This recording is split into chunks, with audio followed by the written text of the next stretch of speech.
What's going on, everybody? Happy Sunday. Hope everyone's having a great weekend. So this is just going to be a quick and dirty preseason check-in. First off with the Niners, right? Going, 2-0 in the preseason so far. Last week against Green Bay, they won final scores 28-21. Trey Lance finished the day 4-5 with 92 yards and touchdown. Samuel Womack, another rookie standout, had 2 picks. McCrary Ball, I believe his name is, also, had a sack, I believe, and some really solid tackles. So essentially the Niners look really good, right? Granted it's preseason, they were able to force Jordan Love to turn the ball 3 times. But I do think something needs to be said about, obviously Trey Lance's affinity and his ability to kind of throw the ball and throw the ball deep and kind of open up, stretch the field, right? Which is something that was lacking with Jimmy, as well as the run game, as well as our defense, right? Obviously, secondary was struggled a little bit last year. I'm thinking, obviously that crucial drop, right, in the NFC Championship game against the Rams, right, which could have sent us to the Super Bowl, right? But obviously, with Samuel Womack, obviously the Niners have proven their faith in them in the sense that obviously they were able to waive Jarquez Bernard for Samuel to make room for Samuel, and I believe that momentum is going to continue, throughout all preseason and through week 1. Granted, Womack's play continues at this level.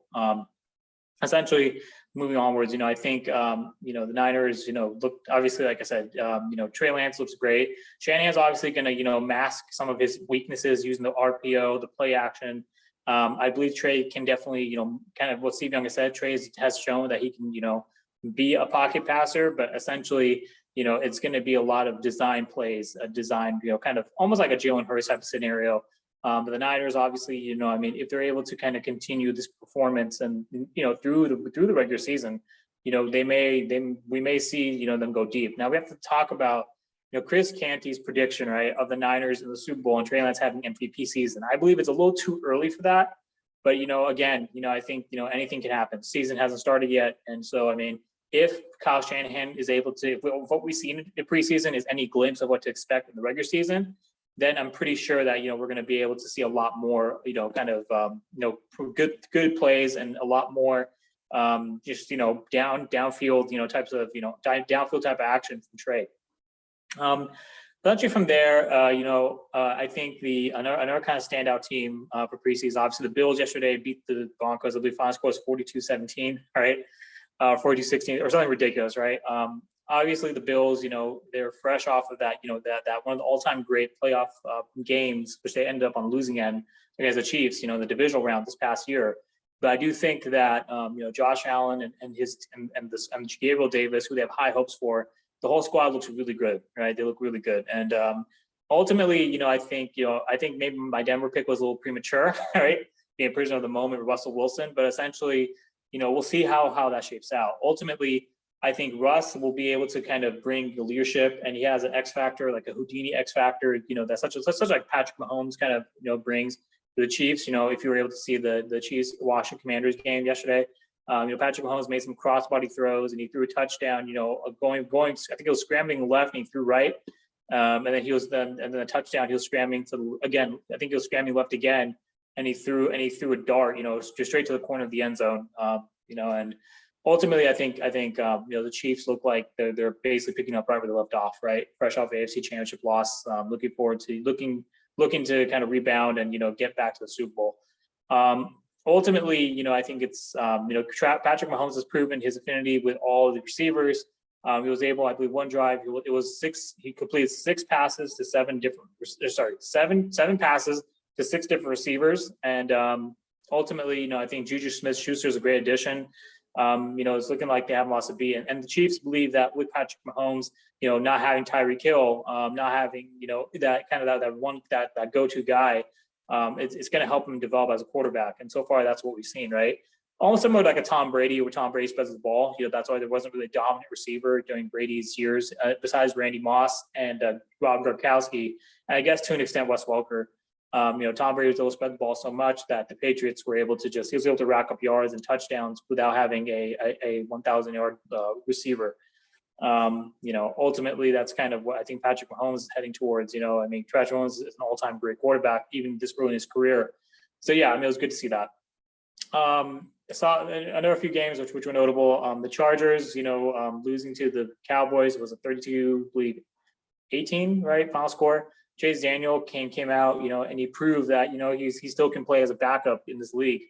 But I mean, I think we'll see more. I mean, it's some of these games are fool's gold, right? I think we're gonna have to see how Nick Bosa and Khalil Mack do when the season starts, right? Because ultimately, when the season starts, that's going to really tell us, how good the Chargers are. I mean, just like every other team, that's a really generic statement, right? Anyone can say that, on any podcast. But I mean, I'm really betting on, the Chargers defensive front, those front four, and Justin Herbert, with 2 years under his belt, to basically take them the leap and finally make the playoffs and become a playoff contending team. So, I mean, that's something else to kind of look out for. Ultimately from fantasy, I had my draft a few days ago. I'll probably share that. I'll probably do that on another episode when I actually have a little bit more kind of time to kind of recap and rehash, kind of how my draft process went, kind of because I'm in two different leagues. I'm in the ESPN Plus league, and I'm also in a standard ESPN fantasy league. So ultimately, I'm going to go over my fantasy kind of my lineup and line up with you guys, and you guys can obviously, react and, send me messages of how good or how bad you think I'm going to do this year. I've done fantasy 2-3 years. So this is my third year doing it. Last time I did it, I finished third place in my league. So we'll see if I can get some magic like that going. I think I'm an underdog in my week one matchup. But kind of so the preview for that, obviously my quarterback is Lamar Jackson. George Kittle is my tight end. Travis Etienne is one of my running backs. I believe in him. My flex is Jerry Jeudy for the Broncos, and and that's in one league. So I'm the other league. I believe Kyler Murray is my starting quarterback, and I was able to pick up. I think Tyreek. I was able to pick up Tyreek Hill.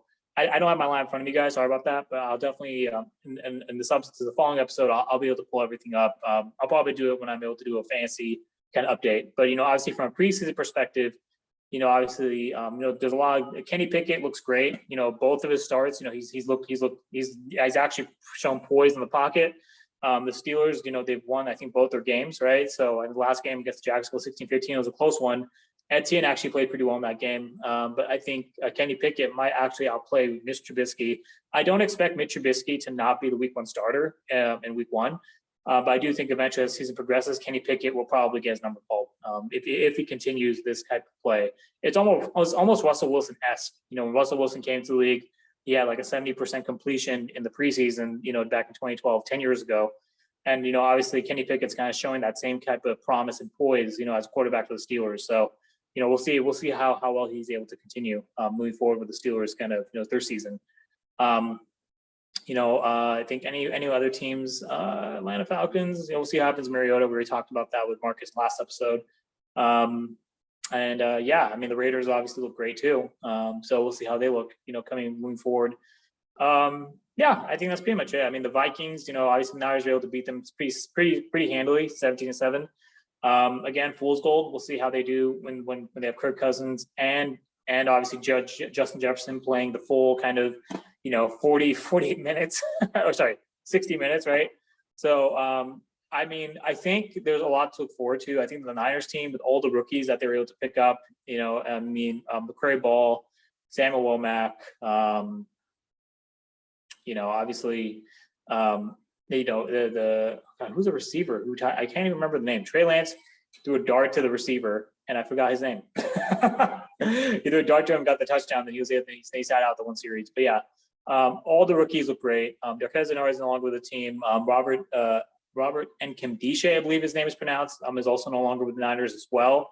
I had a lot of high hopes for him, but I think that's just the nature of the NFL if you're not able to be healthy. And I mean, basically, since Robert's coming to the league, for the past 6 years, he hasn't really proven that he's a first overall pick, or I guess was he a 26 overall pick, whatever it was.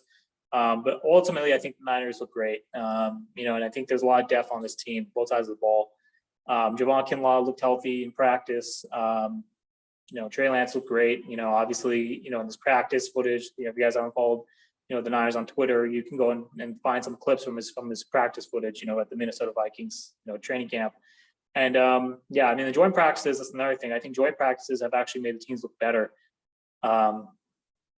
Some people believe joint practices aren't good. I believe was it Cam Hayward? Cam Hayward said joint practices are stupid, or it's pointless or something like that. But I mean, it does help. I mean, from my perspective, I think it does help you kind of, get rhythm and get timing and get kind of, game speed kind of, acclimated against an opposing offense and defense, right? So, ultimately that's kind of my quick and dirty, kind of preseason update. I think the Niners, look great. Obviously 2-0 start off this preseason. I think Trey, is going to have to, be protected to a degree. And I think the Cowboys, Cowboys, yeah, they look good, but I mean, until we get to November, December, and they're actually winning, and obviously in January and February, that's when it really matters. I can't really say much about the Cowboys. And I have a lot of Cowboys fans watching this, right? The Ravens, obviously, looking pretty good. Lamar Jackson, and my fantasy is going to start on September 8th, so I'll probably be able to kind of post my lineup, closer to that date. And, because when the game actually happens, I'll probably do weekly updates on how my fantasy league is going, and hopefully I can get some wins, right? But anyways, you guys, hope everyone has a great weekend. Right now, the Eagles game is on against the Browns. So yeah, I'm gonna go watch that game. Hope everyone has a great Sunday. Have a great, rest of your weekend. And I believe this isn't the last week of August. That's next month. But obviously let's all close out August on a high note. And anyways, thank you all for listening to this episode. Hope you all continue to subscribe, share, spread the word.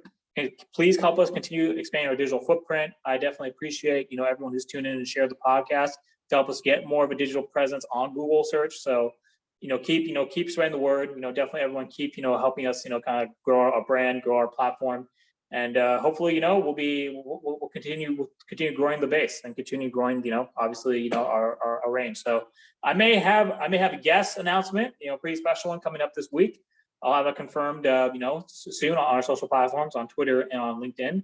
But anyways, thank you all for tuning in. Hopefully you guys enjoy this episode. Anyways, I'm gonna go watch the game, and have a great Sunday, everyone. God bless.